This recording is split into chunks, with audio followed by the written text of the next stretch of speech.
Képzeled el a jövőt, ahol nem a dugóban ülsz, hanem a felhők között száguldasz.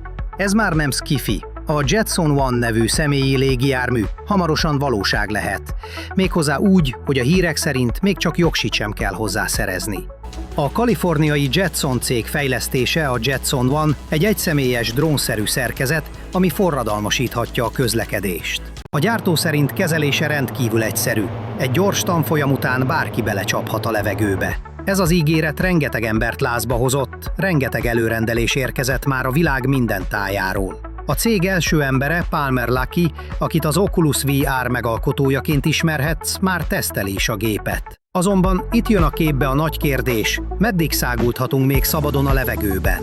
Bár a Jetson One jelenleg mindössze 20 percig képes működni egy töltéssel, a gyártó már 2028-ra fogadja a megrendeléseket, annyira megnőtt az érdeklődés. A készülék ára sem mindennapi. $128,000 indul, de hamarosan $148,000 emelkedik. De mi a helyzet nálunk, Magyarországon? Szinte biztos, hogy a hazai szabályozás miatt még éveket várnunk kell, mire legálisan ilyen légijárművekkel repkedhetünk majd. Vajon készen áll a jogrendszerünk erre a technológiai ugrásra? Vagy csak álom marad a jogosítvány nélküli légi közlekedés?